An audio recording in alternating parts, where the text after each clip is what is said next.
Welcome everybody to the City Brew Tours Beer Club, or CBTBC. We are here another month with another fantastic state, region, city, whatever you want to call it.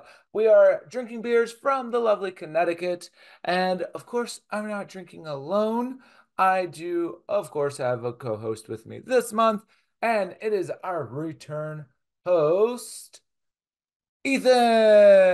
Hey everybody, Hey, glad to be back in CBTBC land. It's good to see you, good to be with you all. Not see you so yeah, it's much, be inside your ears.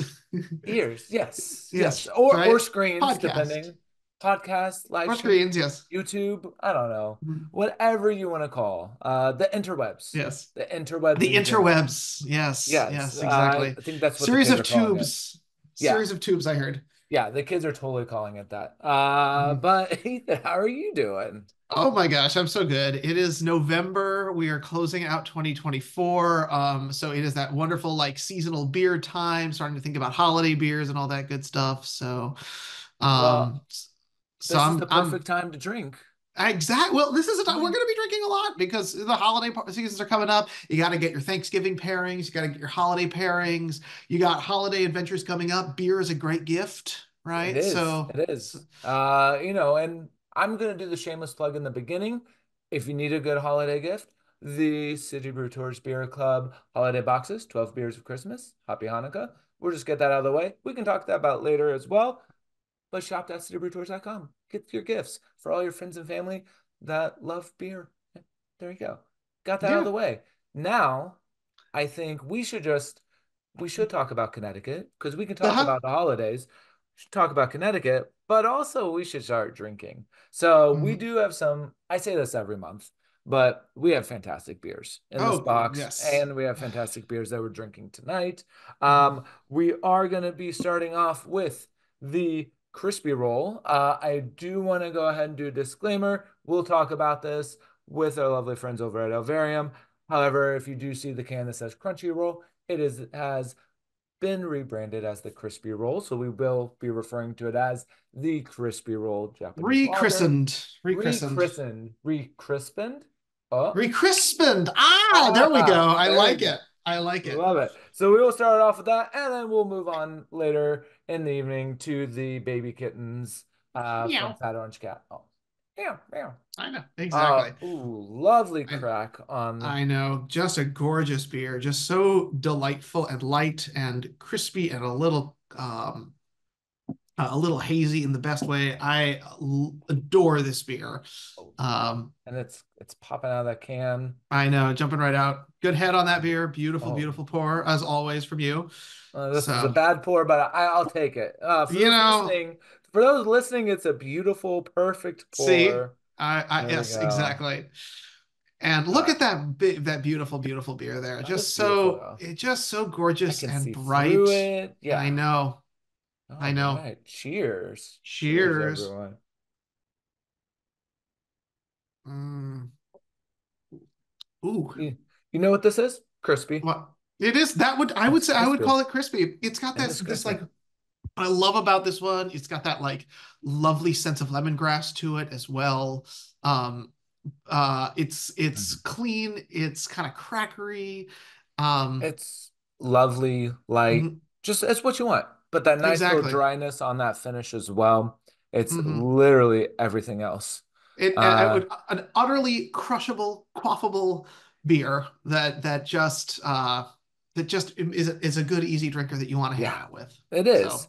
And this is not a new style, but it's no. definitely something that's been making more waves lately of like those Japanese lagers. But Hmm. just like Connecticut, there's a lot of things that started there as well, even though the style didn't start there.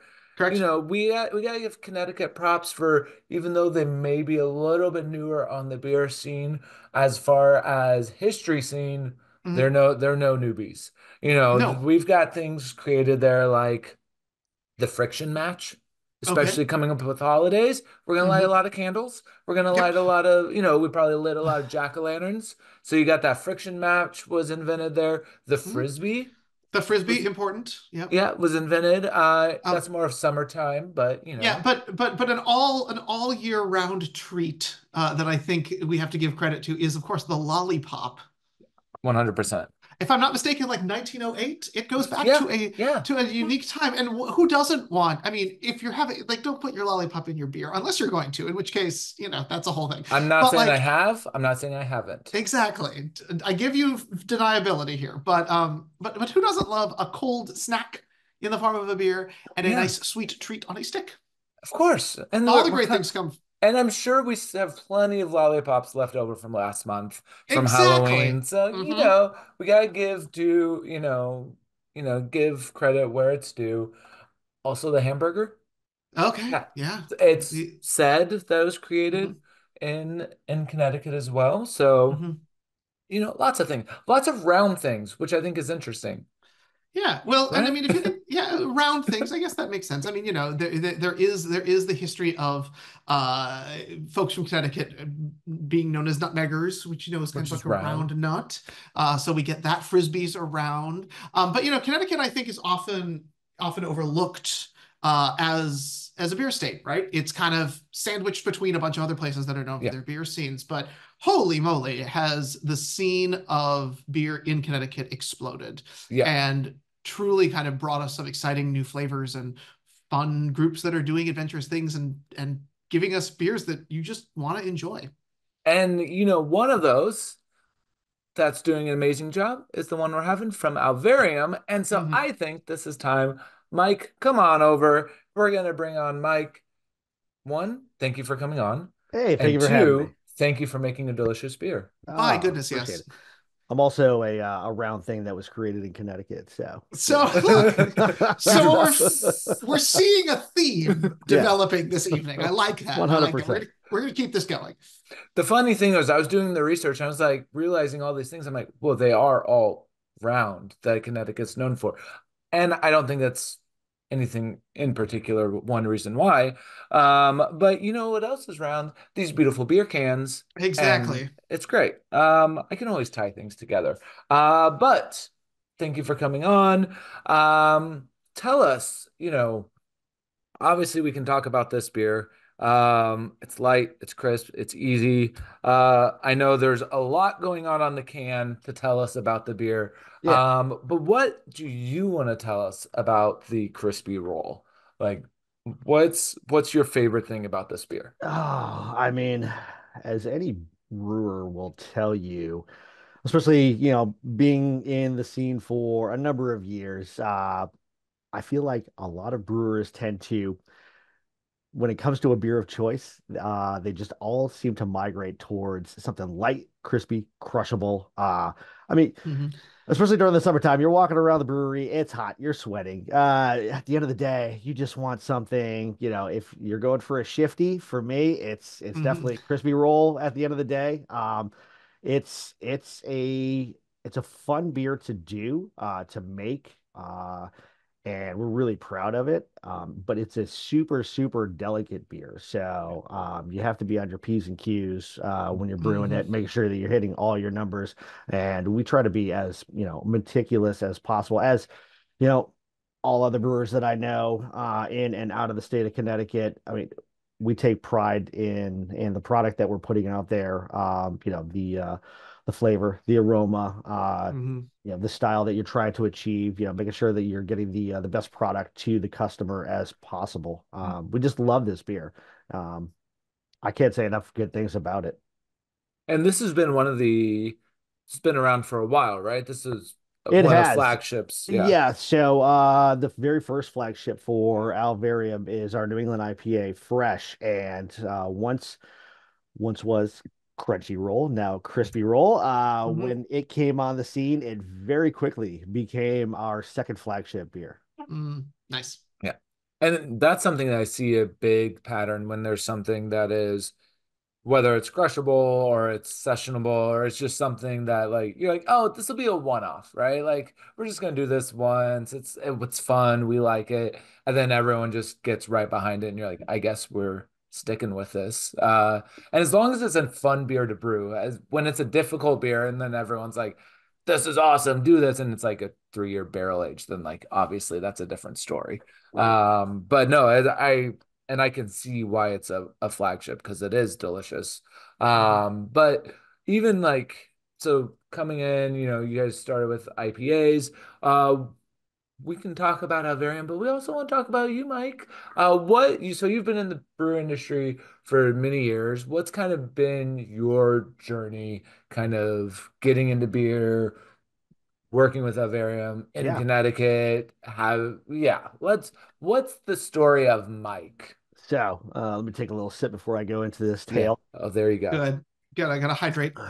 Do have to hydrate. Got to get the pipes ready. I did not initially get into brewing. I did 19 years as a broadcaster, both Oh radio and wow. television. And that took me, like I said, born and raised in Connecticut, but that took me all over the United States, North Carolina, back to CT, Orlando, Chicago, Miami, and then found myself back in Connecticut again. Kind of got a little bit burnt out in the broadcasting scene, but throughout my travels, living elsewhere in the United States, got a chance to really get into the craft beer scene, especially as it was Mm. developing over the years, and lots of different, fantastic representations regionally. Yeah. The most was in Chicago. My time in Chicago, some fantastic breweries out Yeah. there. Fell in love with brewing. Moved back to Connecticut, and I was actually looking for a job, and one of the guys in the Connecticut brew scene, Johnny, who owns Armada Brewing in New Haven, Connecticut, he was starting up his brewery and he was looking for Hmm. help. So he and I, we started exchanging emails, and I started to help him out with launching his brewery. Fun fact. He and I both lived in Chicago at the same time and never ran across each other, and we Look at reconnected that. back here in Connecticut. So he took me under his wing, taught me everything that he knew. At this point in time, I was working at which was called Overshores and then got rebranded to the Beerix, which was a Mhm. contract brewery in East Haven, Connecticut. Mm. Became the lead brewer there, grew, and then I ended up moving out of brewing, went back to broadcasting for a year at ESPN. But then I missed brewing so much that I got back into it. I was the head brewer for Black Hog in Oxford, Connecticut for a while. Mhm. Nice. Got headhunted to come back to the Beerix in East Haven. And I found out that the head brewer for Alvarium was moving out of state. So I applied. I'd always loved Alvarium's beers. Fantastic people. You run into them in the scene all over the place, Brewfest, what have you.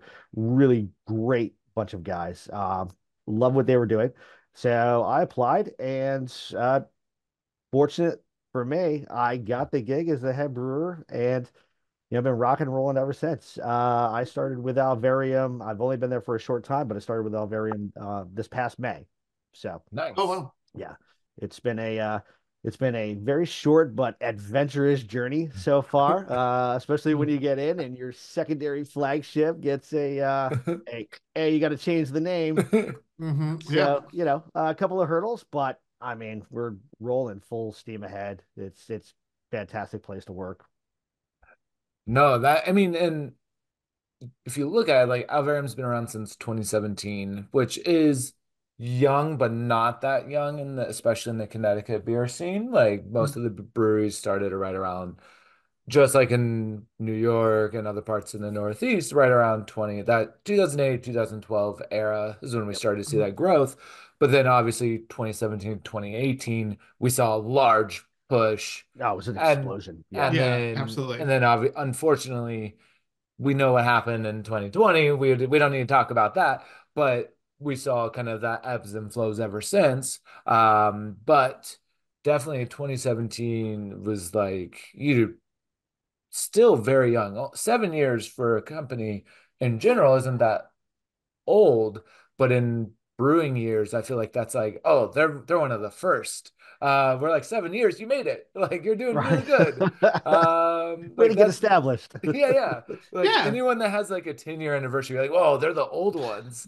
Even though it's not really, 10 year 2014. That's not that long ago. Right. But so with you like coming in, as having worked at other breweries, What what's been the like most like fun beer and like what have you gotten to experiment with at Alvarium as well?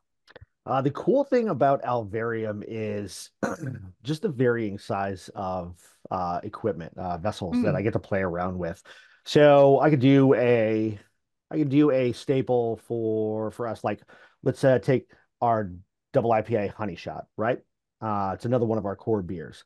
But it's something that kind of lends itself to being a little bit crazy and wild with. So I could pull off like 3 barrels and or 5 barrels and throw something crazy, crazy fruits at it, do something weird. We just did with Crispy Roll this past summer, we did, excuse me, a Crispy Roll like flight variant. So I ended Oh, up sourcing like local teas uh, and did a bunch of different variants of rolls. So I did a dynamite roll with some hot peppers and oh, fun. a gunpowder tea.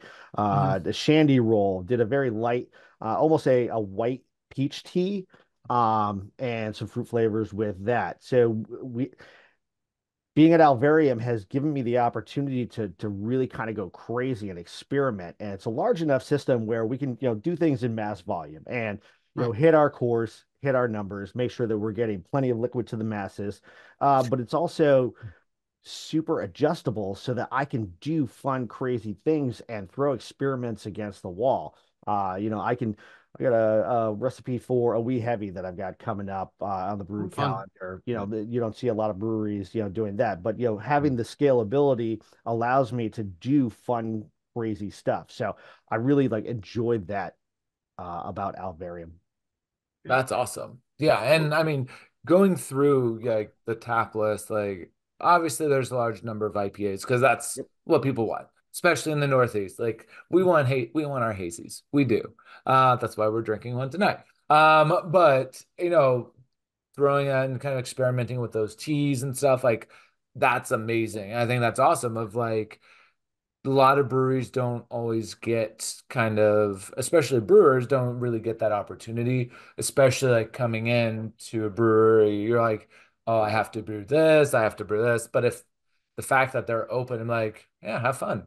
Like that, I think that also showcases not just Avarium, but also like basically one of the main cores of the brew industry as well is just hey, let's try new things. Let's see what happens. And if it's not, I mean, we'll still drink it if it I doesn't sell. Yeah, I feel like the great thing about that approach is, when ownership allows you to be free and creative, and I know this at Alvarium, it's so much of a back of the house team effort, and we're constantly just throwing ideas off the wall and off of each other to see, what we may think may fit, what crazy interesting things we're concocting on a daily, weekly, monthly basis, and everybody gets their voice heard. So, it builds a nice, super cohesive team, which just obviously makes working so much easier and so much more fun. Yeah. And literally I'm scrolling through I don't know if the tap list or the beer list actually ends. It's just going and going and Mhm. going and going and going, which Forever. which is awesome, which some people would say that that might sometimes that hinders a brew when you have so many options, so many types of beers that like the argument I've heard is, oh, isn't that mean that you can't do one thing super well? That like you're spreading yourself too thin in different styles. I don't think that's a thing. I don't like I think if you can do a lot of styles, then and you can do them well, then that showcases you as a brewery inventive and like moving with the times. But do you think that have you seen that as a hindrance, not necessarily just a varium, but in general, when breweries are do you think experimentation can go too far or like create the process, then down the process? I mean, oh, that's a tough question. I don't I don't think it's a hindrance. Um, you want to, as a brewery, as brewers, I think you want to diversify your portfolio. Nobody wants to be a one-trick pony. And yeah, we most days of the week we're doing our core beers, because that's what the masses ask for. That's what Yeah, volume dictates. Um, but I don't think having an expansive tap list is a hindrance. I think it's quite the opposite. It's Mm, so hard these days, I think, to put your finger on the pulse of like the flavors that people want to go for. And by having a diversified portfolio and a number of different options available at any given time, I think that just opens yourself up to having more mass appeal. yeah, Uh, don't pigeonhole yourself. I, for me personally, as a consumer, because I love, as a brewer, I love going around to other breweries in the state of Connecticut and, across the border mm, and seeing what's out there and trying yeah, people's wares, finding out new flavors or styles that I haven't, begin to scratch the surface.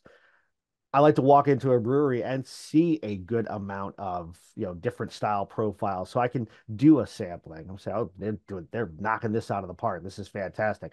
I'm going to come back for this. Or that was really good representation of this style, a little bit different than what we may be doing, and, open up ideas. Don't be yeah, closed-minded and don't have a closed palate. Uh, People like choice. yeah. I mm. think by giving people choice, I think it helps you as a brewery.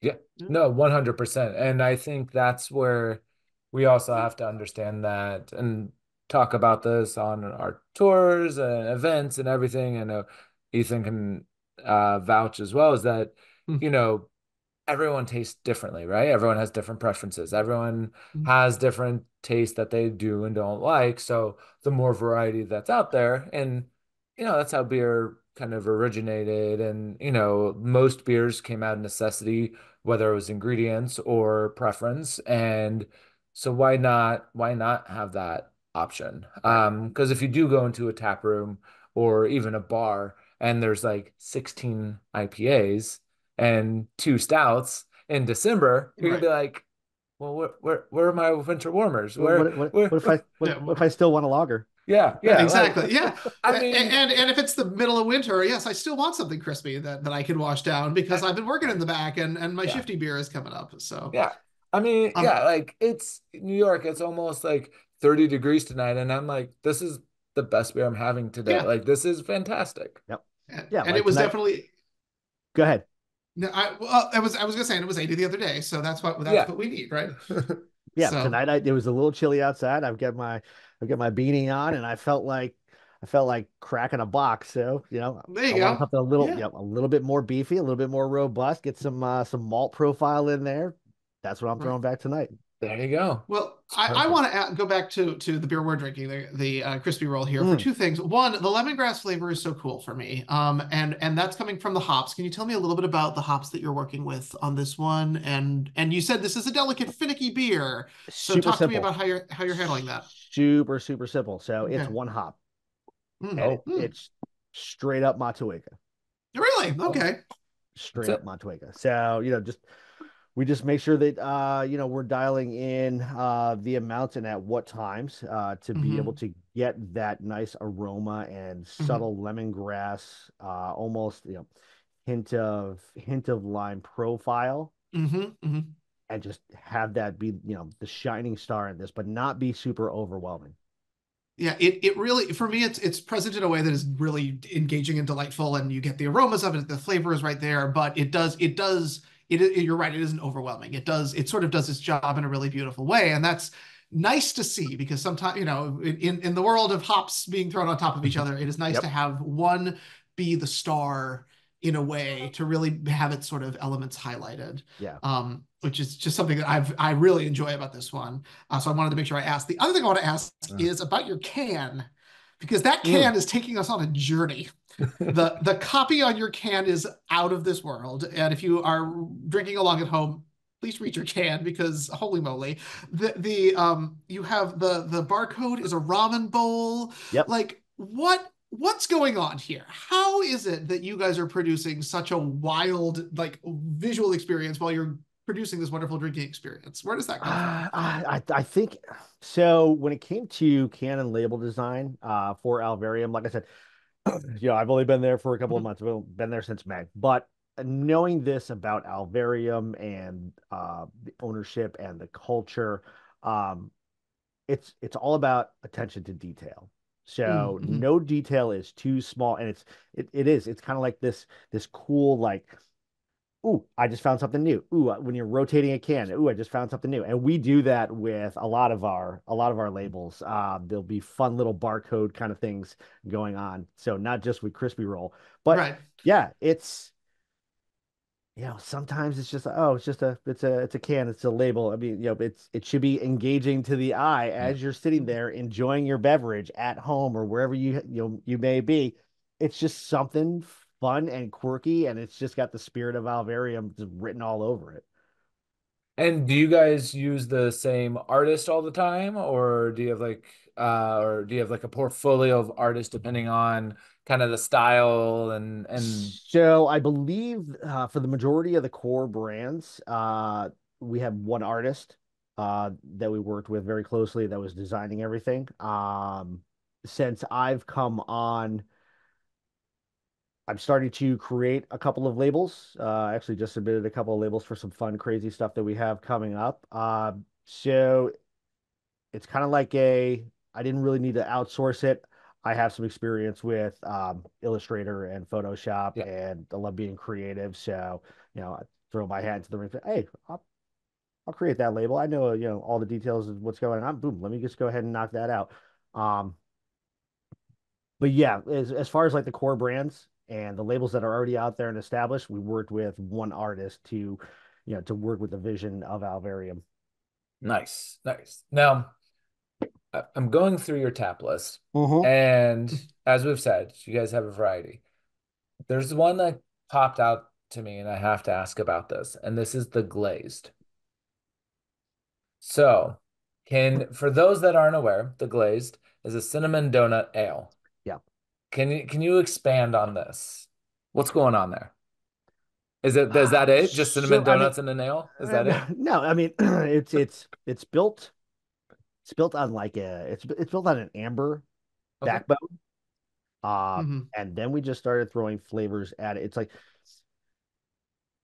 I believe that brewing is part science and part chef, right? Yeah. So Yes. Very much so. you know what your end product is supposed to be, what you want it to taste like flavor wise, right? So all right, so go out and get yourself a glazed donut, deconstruct that glazed donut, and then build it back up in a brewing capacity. Like what's actually going to work.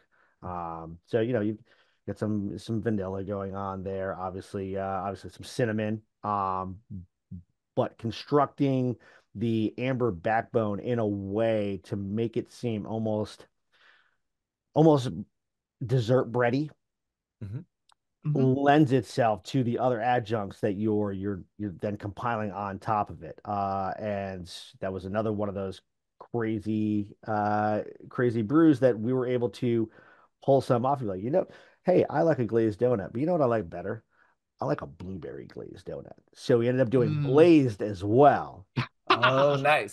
And usually so when we do glaze, we'll pull off some of that and we'll do glazed as well. So we'll release both of those in the tap room at the same time. That's really cool. Yeah. That's cool. And I think that's also with the volume, with the fact that you can pull that batch, I think that's what kind of allows you guys to separate yourselves of with the room for experimentation, but also kind of making that name of Alvarium so well known with that without Connecticut. Um, Now, for those that aren't in Connecticut, Yep. and if they're Mm. loving your beer, do they have to come or can they get it? How can they get your beer if they aren't in Connecticut? So right now, primarily Connecticut. Yeah. But our distributor also distributes our beer to New York as well. Yeah. So currently we're just in the two states.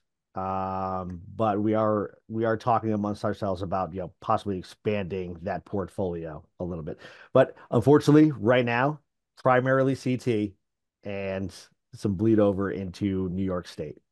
So, as we say every time, that just means a reason for a road trip. Yeah, So, there you go. I was gonna say Exactly. you should be checking out. Go check out Connecticut. It's a beautiful, beautiful spot. I know for those of you who are listening to this, you may not know this, but there is a flag behind you, and I know some folks were kind of curious about the significance of the flag in the back. Oh, Yeah. yeah. So that's actually I would have to bring my wife in here. That was a flag that was given to a member of her family, and it was passed Mhm. down from Mm, somebody wow. who served. Oh, nice. So Yeah. So we were also honoring Veterans Day, Veterans Day. Yep. obviously. Yep. Yeah. So yesterday. So I know this will come out a little bit, few days after Veterans Day, but it is always great to be able to honor those that have served Yes. as Thank well. you for all your service. Yes, Hmm. Yes. everyone that's listening, watching, thank you for your service. I was lucky enough to, on Veterans Day, serve a large number of Marines at a bar. So it's always great to be able to serve everyone that's served for us as well. Also, so we've talked about where you've come from, the Hmm. brewing industry, all these styles. Where is there anything that you want to plug for Alvarium, or kind of what's also the next journey for Alvarium that we know about so far? Even though it's Ah, an ever changing it's an journey. ever-changing journey. True. Absolutely. Yeah. We're always trying to keep huh, we're always open to suggestions. Ooh, That's okay. one of the great things. If you go to our website, we have an email link on our website. It's info at Alvarium Beer, where you can, uh, when you send in an email, if it's directed towards the brewer or the brew team, I myself answer it. So we're always open to suggestions. One of the things that we do that we've done for a couple of years now, that we have coming up is our and this is with a pH because we have Alvarium has it when it's like fresh is pH. So we have a clusterfuck box, which is it's a box full of all of these different variants of our peanut butter stouts, right? Hmm. Yeah. So cluster nutter, camp Yeah. cluster. We also do cold brew coffee. So we have a peanut butter Yep. chocolate cold brew coffee. We have Alvarium roasting, which Hmm. is open every day. So if you're into coffee and you're driving through New Britain, Connecticut, and it's a little bit too early for the tap room to be open, stop into Alvarium roasting. Fantastic coffee. I have at least 2 cups there a day. But our cluster series is a big thing. We start pulling barrel aged stuff in January and start putting it all together, and then our boxes are ready for sale in February. Um, but other than that, it's you have to come to the tap room. I mean, Yeah. it's an Yeah. experience in and of itself. Fun staff. Like you've seen on the tap list, a great selection. So always Yep. something to choose from. Even some non-alcoholic things that we have on tap. We do we call it Refresh. It's our non-alcoholic hop water. Nice. We have hard seltzers that we do. It's just never-ending creativity at Alvarium. We try to stay, super on top of our social media game so that the public is well aware of when something new and fun is coming out. So keep your eyes on Alvarium Beer on Instagram and check out alvariumbeer.com. You'll get all the latest, what's happening with the brewery and the beers.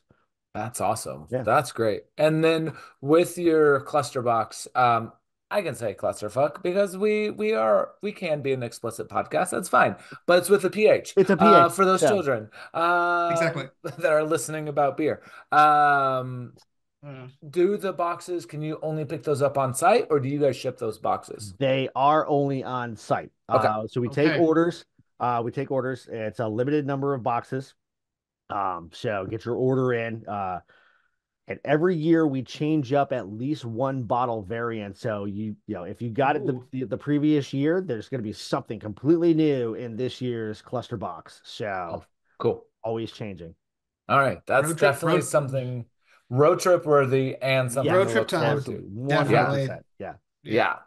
Yeah. Well, Mike, thank you so much. I know Hmm. you're going to be keep hanging around. If anyone that's on the live stream, if you have any questions, please keep asking them to Mike. But just like the can says, this is crushable, which Yep. means mine's empty, Yeah, which means I it's a have to problem. transition to my next beer, which is the Baby Kittens from Fat Orange Cat, which means we have another guest to bring on. So Yeah. this is a lovely treat of having a two guest show. I always love when we can do this. But we've got Scott from 12%. Scott, you can come on. Mike, you can hang on. If you have anyone's asked questions, keep asking Mike. Thank you so much for hanging out. And Scott, welcome. What's up? How's it going? It's going good. I'm one beer in. I'm feeling great. Nice. I've had a couple more. I started early. That, Thank you, Scott, for keeping us honest. I appreciate that. Keeping us on track, doing the Yeah. important work. Don't BS me. Yeah. no. I know. And if a brewer is not out drinking me, then I would be concerned. So I'm got this lovely Fat Orange Cat baby kittens, which I have been lucky enough to have before. It's exactly what you want from a It New is England. all the haze that you ever All the wanted. haze, It is nice every ounce of head, haze that is ever hazed. lovely citrus. Awesome. Can you Yes. hold that can up? Is that one of the variant ones, or is that the original Baby Kittens? I think this is one of the OGs, right? Yes. Yeah. Okay. It is. Yeah. Yeah. It's the color's off on my screen, so I Yes, thought it was. it's Yeah. the turquoise-ish. Yeah. Yeah. There we go. Yeah. Because The I kit- do the know they kittens do are have a kittening. couple. Yeah. Because they have changed the label recently, right? Yeah. So like I have this is the can I got. I decided to join you guys and have Oh, one. there you Yes. go. Oh, thank you. So Oh, yours there's is this green. one. So that one I think is. Oh yeah. So you have one. It says Baby Kittens with what? Matuika. Matuika. So that's one Matuika. of the. The theme of the night, it seems. Yeah, so that's one of our variant ones. So Baby Kittens, yeah, nice base beer with Citra Galaxy Simcoe. That's the original one, and then that one they do a dry hop with Matuika. So you guys got There you one of go. the We got a special. elevated ones. There it is. Yeah. I love it when, I know you and Mike all know each other, and the fact that we have two beers with Matuika, who knew? Who knew? Yeah. The themes keep theming tonight, I think, Yeah. which is Connecticut, fantastic. bringing people together, And I just wanted like to our say, Constitution. You guys touched on the burger, which I think Mike actually Yes. touched on too. Everything being Yeah. around. I actually had that burger for the first time in my life last week. Oh, my. Really? At Lowest Lunch in New Haven. Yeah. Is It it was good? wild. And I hear that. So there's the story is you go there and you can only get it's on bread, like flat white bread, and you can only get onion and tomato on it. They won't give you ketchup, no zero condiments. So I was at a wedding all day. I was a little hemmed up, and I actually got ketchup and mayonnaise from a hotel bar and was able to go over there. Tried it for my first time with that, but definitely worth a stop if anybody's over there. Really cool place. Because how long have they been making that burger for? I mean, not that exact. It was burger, but- like 1908 or something. It's something crazy. Yeah. Yeah, which is still that's a long time ago. Yeah. For a burger. That's a while. But we haven't even said we've got Scott from 12%. I know. We just got straight into the drinking and chatting. And for anyone that's listening and watching, you'll be like, but we're drinking Fat Orange Cat. Why do we have someone else from Yeah, 12%? that was my question. What's going on here? Yeah. So, obviously those that have around Connecticut, New York, New Jersey, we know 12%. For those that are listening might not know. So, Scott, tell us about 12%, how you're connected with actually a few of the beers in our box, both Fat Orange Cat and the Evil Twin. Yeah, take us on the journey of 12% Beer Project. Yeah, so I'll give you like the quick history lesson, but basically there's four owners, Brian Ewing and his wife, and then Alex and Bridget Blank. They were friends. They worked together in the past, and they started traveling. They were going to Belgium and sampling all these awesome beers out there. And this was a while back, so there wasn't a ton of like good Belgian beers up and around the Northeast. So Brian had the idea like, hey, let's start like I'm going to import some of these. So he started busted in these like 12% beers, hence the name 12% Beer Project. So yeah, it started out as 12% import. So they were importing all these beers. Kind of throughout that journey, they realized that, you know, people weren't as into these big Belgian imported beers as they were, you know, when the craft scene really kind of started coming on. Sure. But they saw the need for this distribution of these smaller guys. There's so many fantastic little brewers that just didn't have infrastructure and distribution and things like that, but they had fantastic beers that they could only produce a couple barrels of, you know. So yeah, they came up with the 12% Beer Project, which is basically a cooperative. Like a lot of people have heard the term contract brewing, where you can bring a recipe to a brewer and say, hey, here's my recipe, brew it. They'll do that and then just kind of throw, you know, here's your 5 pallets of beer, you know, you do what you want with it. But these guys took a different approach to it, which I thought was really awesome. One of the reasons I joined the team was that, you know, that they partner with these guys, so everybody has a really good vested interest to make the best possible product. And they really do. Like, we have awesome brewers. The sales team is great. All the warehouse crew, everybody really works so hard to you know, get all this stuff out. But we have, you know, from any given time, 15, 20 different breweries that we're working with right now, and it's always growing too. Yeah, no, and I think that, you know, contract brewers, you know, are, I know that 12% takes a different approach, but contract brewers, I think, are a bit of a unsung heroes within the beer industry, because they are meeting that need for the little guys that can't, you know, like, especially nowadays, like trying to get rent in, you know, very populated areas like Connecticut, New York areas, Yeah. getting a brick and mortar is hard. Yeah. And but when they can partner with other companies, and 12% providing that space that's also collaborative, that's like, hey, you guys have a good product, we love beer, let's make this work. Yep. And that's how, I mean, that's how I first learned about Fat Orange Cat, and a few others that you guys do as well, is like, oh, you see the little, you know, Fat Orange Cat and 12%. And it's like, oh, hey, Yeah. what's going on here? So it's awesome to kind of see that is, you know, not only is it a different way into the industry, but it's also helping spread. And I can't speak 100%, but I feel like that's one reason that really jump started a lot of the breweries, especially in that New Haven area of Connecticut, is that you guys do work with 10, 15 breweries at a time. That does give all those little guys all those opportunities. Yeah, so like, and we have a perfect example of this right now. So like Tox Brewing down in New London, Yeah. Connecticut. So they were literally in this closet. I don't know if anybody's ever been to Tox.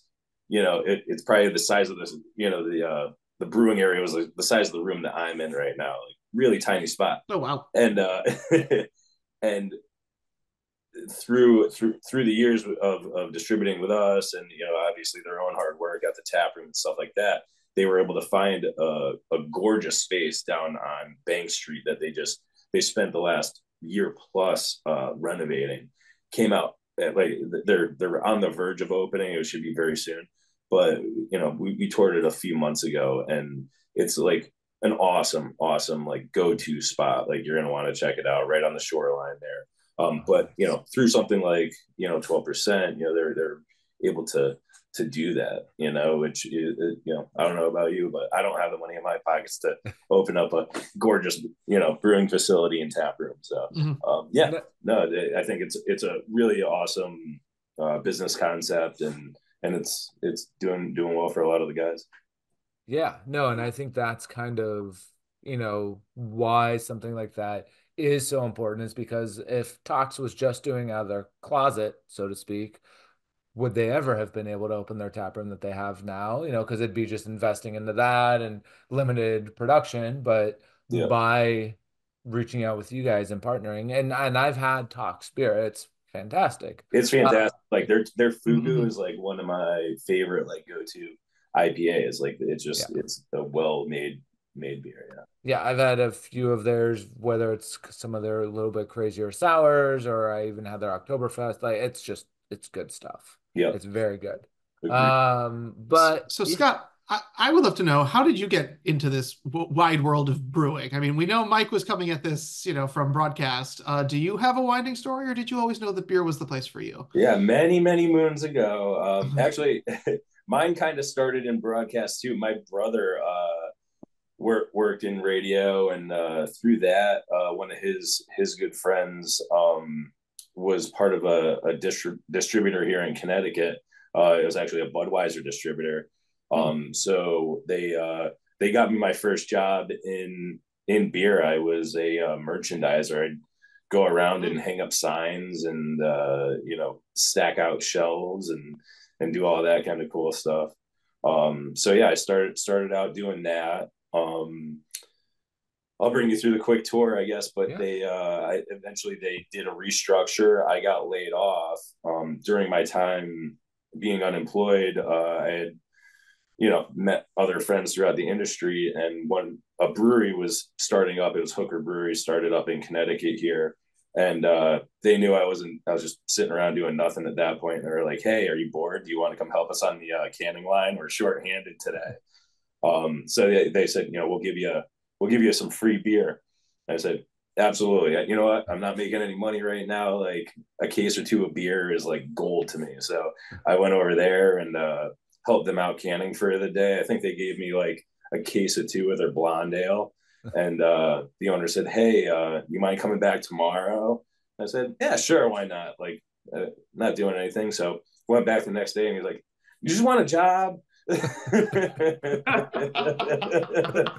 So I said, "Yeah, well, all right, let's do it." So yeah, I started out, on a absolutely terrible canning line or a bottling line that like would constantly break down. We'd get like a pallet of beer a day. It was an absolute nightmare. But we finally got everything together and started bottling everything properly. And I went over to the cellar side, and then eventually doing their distribution and stuff.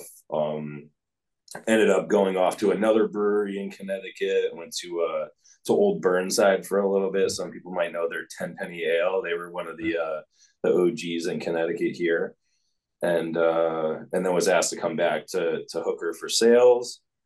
And then I joined City Steam for a little while, doing sales for them. Oh my. And then I had some friends that ended up joining up with 12%, and I saw them out at one of the beer fests one day and was like, "What's up with 12%? You guys are killing it." And they said, "We need a sales guy," so hopped over with them. Nice. Yeah. And I think that's also like one of the patterns that we see. I mean, we saw with Mike going to a few different breweries of like in other industries, I think it would be like frowned upon of like jumping from business to business to business. But I think the two industries that goes normal is both like broadcast and like production and the brewing industry of so like entertainment and beer, which also both are lots of involved with creativity and everything. But Yeah. it's like constant of like you work with him, you work with it because it is so collaborative that like it's not a negative thing to work with a lot of breweries, but it allows for that breadth of experience because there's so many different business models. Yeah. 12% is very different than the other breweries you worked with. And so it's kind of working and getting that experience allows for all those connections and relationships and just that small, even though the beer industry is big, it's still very, very small. Yeah. It's relatively speaking. Our old office manager that I used to work with is now our accountant at 12%, and I got my old brewer from City Steams now doing cellar work over with us. So yeah, it's always changing, evolving. The grass. It's like any industry, right? The grass is always greener. You're always looking for something to change. But yeah, it's kind of a revolving door industry. It really is. Yeah. Yeah, 100%. And this is a weird question, but is your brother Craig?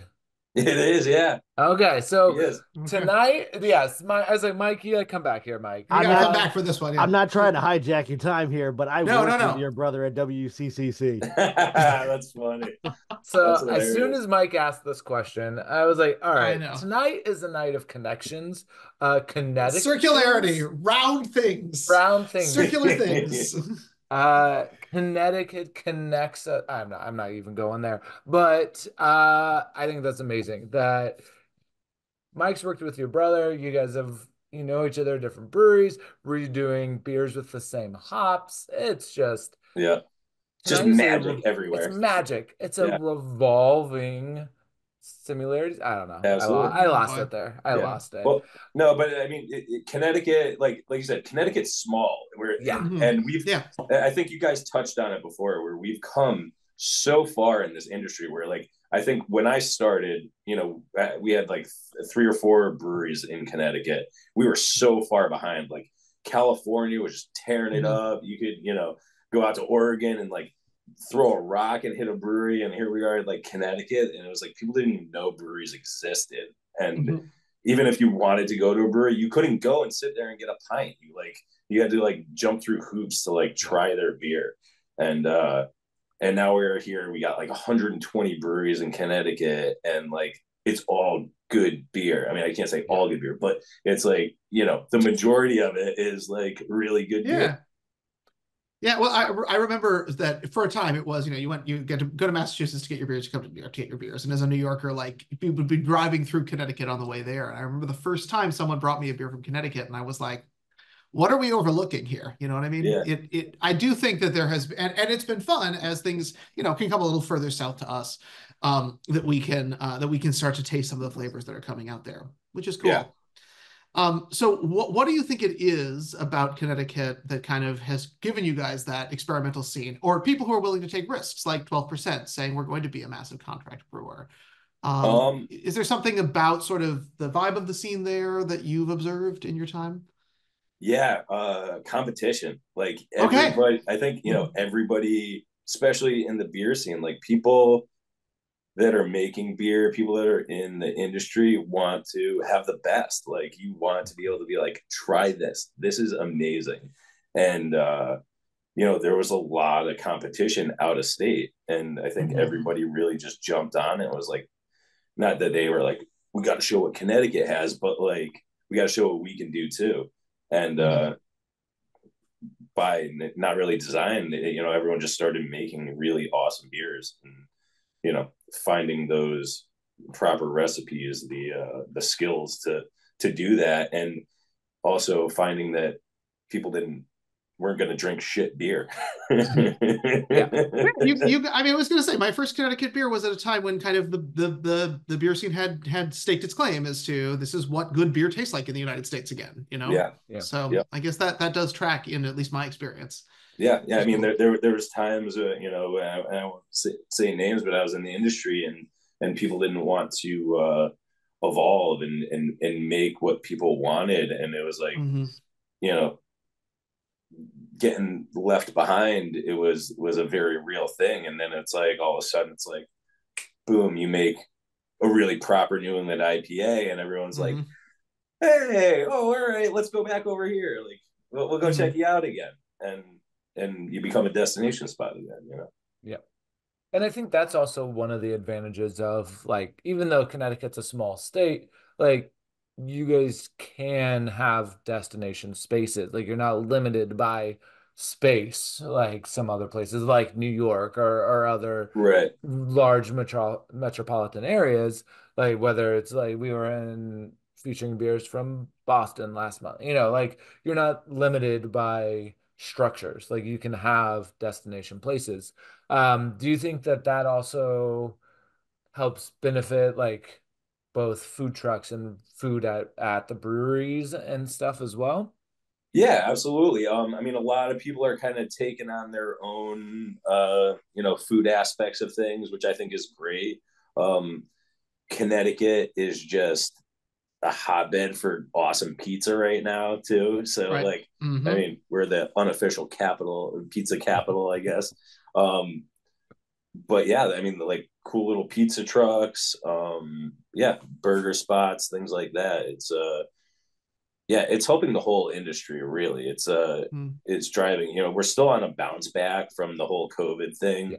I hate to say that 4 years later, but I was discussing it today. And like, Yeah. people, the people that were going out regularly, still haven't totally rebounded going back out, but it's coming back hard. And like, I literally just in the last few weeks, we've seen it more and more where just people are getting out and doing more stuff and starting to spend some more money. Honestly, like Yeah. it's obviously an economic thing too. Yeah. Everyone's been scared,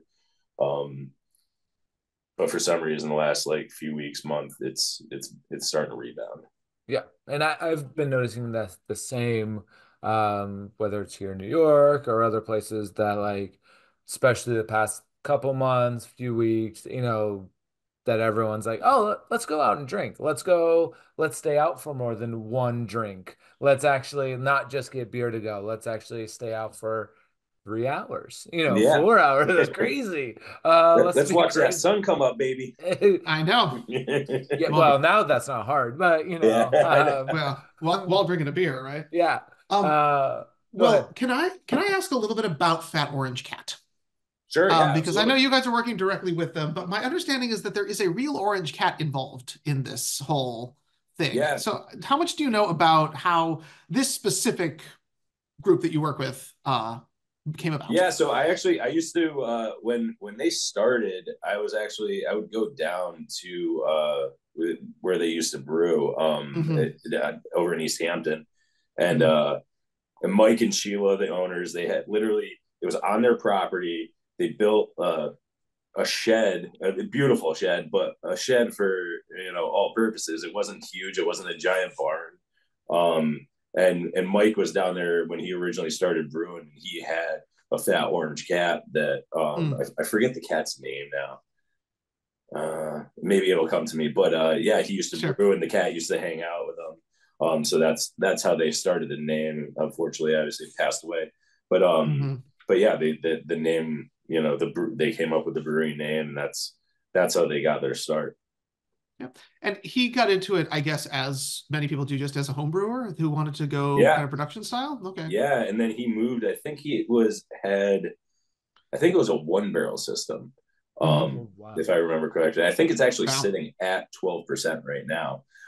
That's But cool. yeah, it's so yeah, he just started out, and basically you would go there and you'd get tokens, and you'd get I think it was 3 samples or something like that you would get. Connecticut was really weird, especially back in Yeah. the day. You couldn't go and just be like, hey, give me a pint. Yeah. You would have to go and pay like an entrance fee and then get a sample cup, and they could only give you like 3 ounce samples at a time. It was a really strange thing. The liquor laws were like archaic, and Yeah. and I think he just stayed with that because he was so small, right? He couldn't really like be handing out pints of everything. He would have just been out of product all the time. Um, but yeah, I was in this cool little spot, and eventually they got so huge. I remember the last time I went there, and the place, it was like a mob scene there. Like there's like 90% of the people were just like out in his yard because again, it was in back of his house. He had this shed Yeah. there, and I guess neighbors were complaining like it was getting too busy and all that. And so finally, yeah, during COVID, they decided to transition over to just going, through 12% because, Mm. there was a few issues, I think, from what I understand. They were just having that many people on your property. Like, Yes. I think you could understand on like Sunday afternoon, Yeah. you want to put your feet up for a minute, and like you got like 1,000 people running around your backyard, and they had the animals too. So there was like chickens and ducks. I think they had a goat or something, and people were like messing with the animals. So they were like, all right, this is too much, like for the house. Like we gotta stop. So they actually did something really cool. They took the shed and turned it into a nano green facility. So it's like Sheila's kind of pet project, I guess you would call it, or her hobby. And she does like half of the nano greens go to the local food bank because they don't get a lot of like fresh, good, fresh like fruits, veggies, that type of thing. So she donates half of it to like the local food pantry, and I think she sells the rest of it. But yeah, the space is going to use, but you can't actually go on the property anymore. It was too much for him, I guess. Yeah. No, but I think that's also kind of speaks to the Connecticut beer scene as well, is that they were early on with, all the weird Connecticut laws. New York had weird laws as well. But every state has their own little quirky laws. But then, just getting too big for what they could do.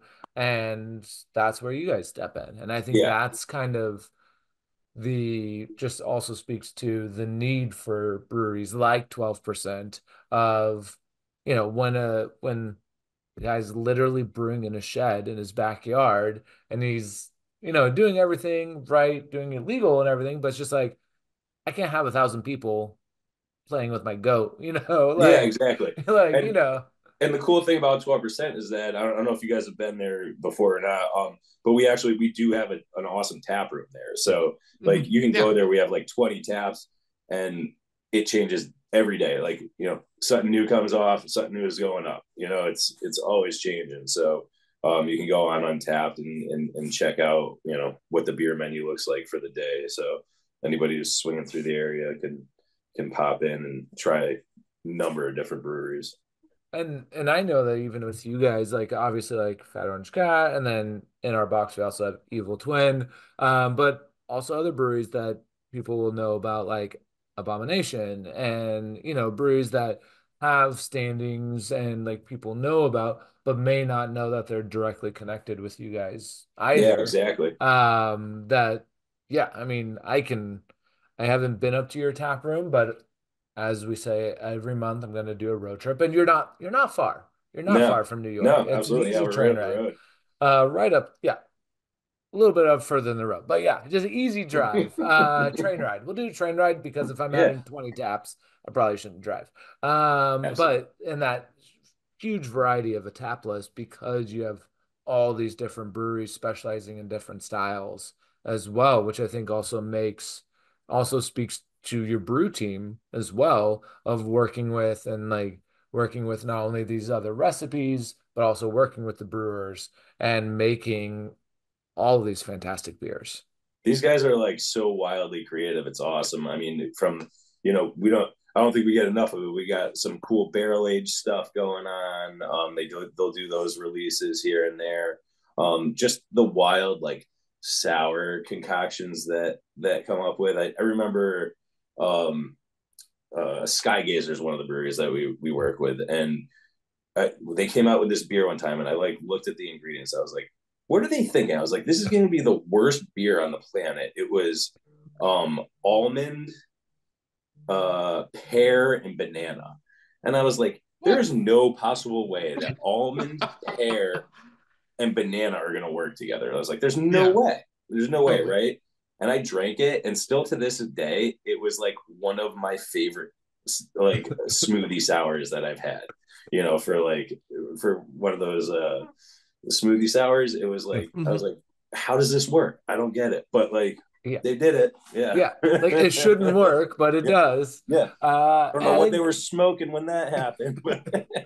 Well, and I think that's kind of like what Mike was talking about earlier as well, is like you're like deconstructing these flavors, right? Like deconstructing what a glazed donut is. I've had a lot of beers that are like marshmallow, in quotes, because you can't usually put marshmallow in there because it'll break. It's just sugar. But if you add vanilla and lactose, it's marshmallow, right? And Yeah, so like deconstructing it, but in other ways of like there's nothing that has almonds and like has those flavors together in natural. Like I don't know any food.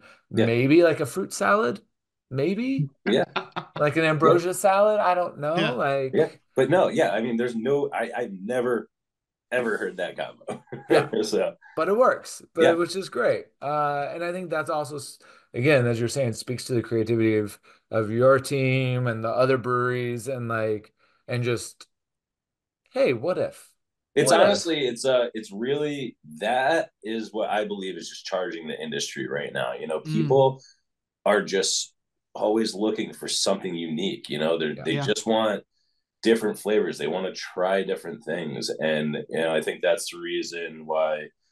You know, I think 12%'s been so successful is that it's, you know, they're not, like you said before, they're not sitting back, they're not being complacent. They're not a one trick Yeah. pony. They're not like, here's the one beer that we have, and then please drink it. It's like, Yeah.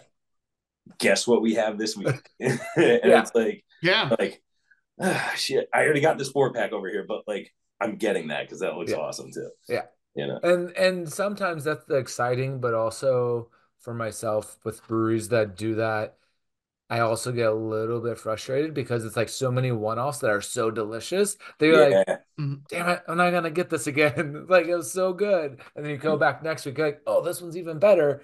But what about that one that I just had? Like, Yeah. so it And does create a FOMO, but in a good way.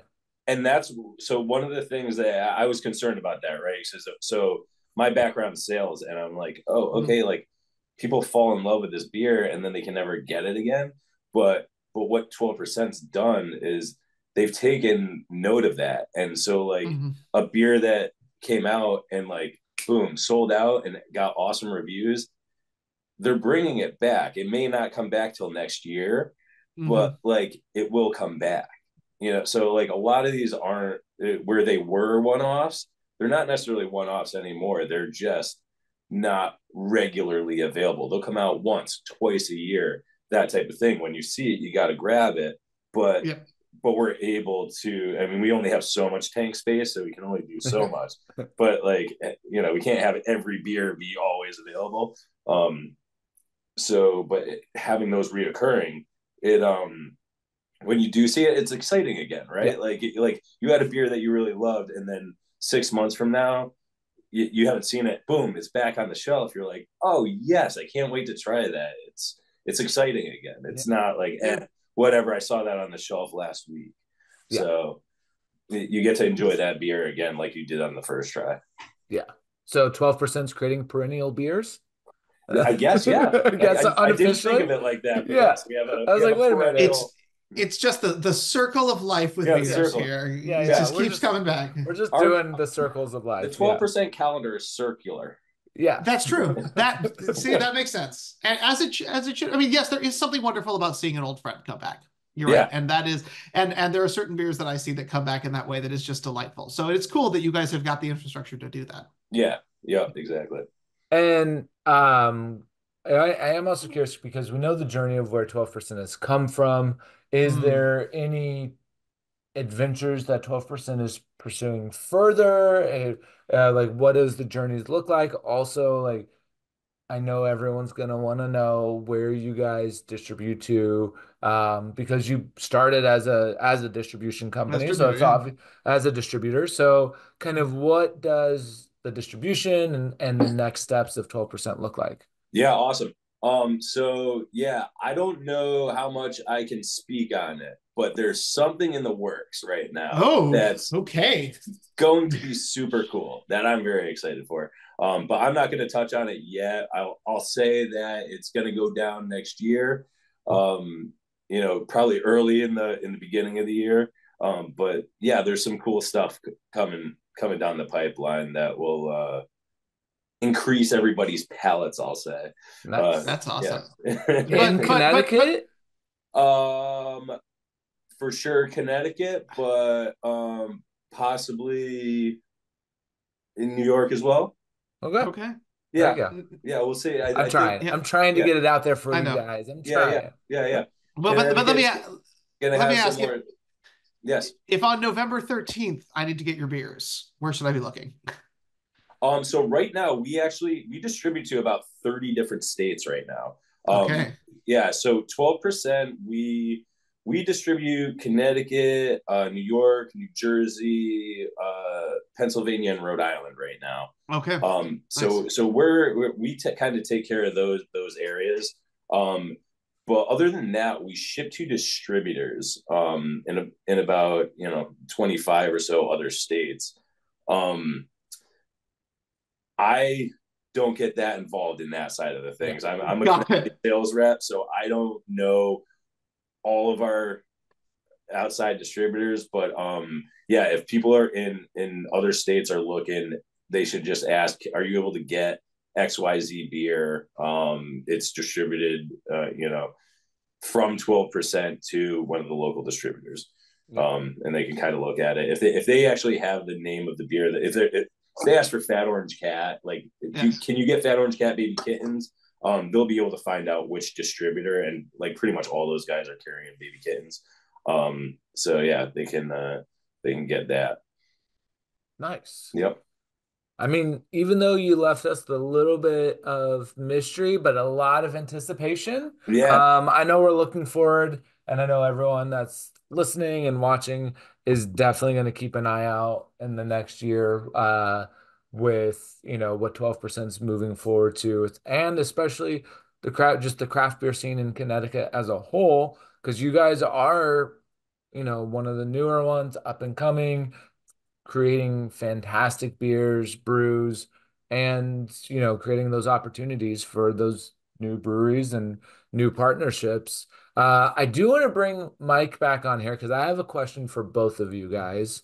This is So we're in November, right? And so we're coming up onto the holidays. And so I always like to ask this time of year, what is your go-to beer for Thanksgiving? Like, we're coming up on the holidays, we're coming up on a lot of different beers. If there's one, or either one style or one beer, that you could bring to the parties, what would you guys bring? Ooh.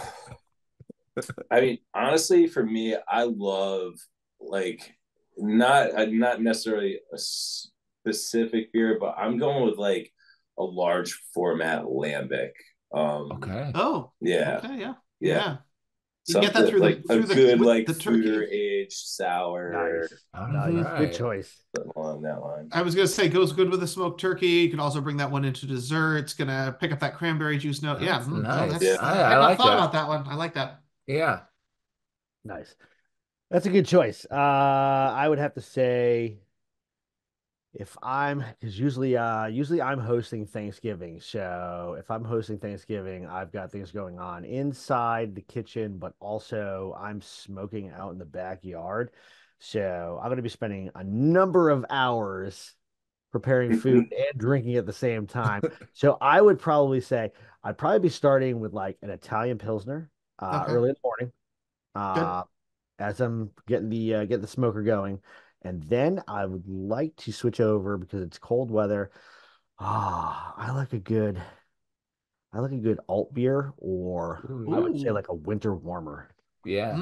Yeah. You got And to I wanna maintain when you're doing that smoking, Right, Yeah. exactly.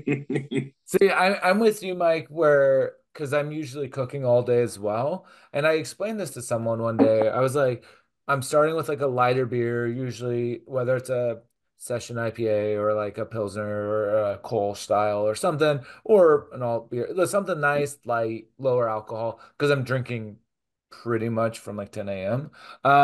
So, drinking, and then I get to those heavier beers.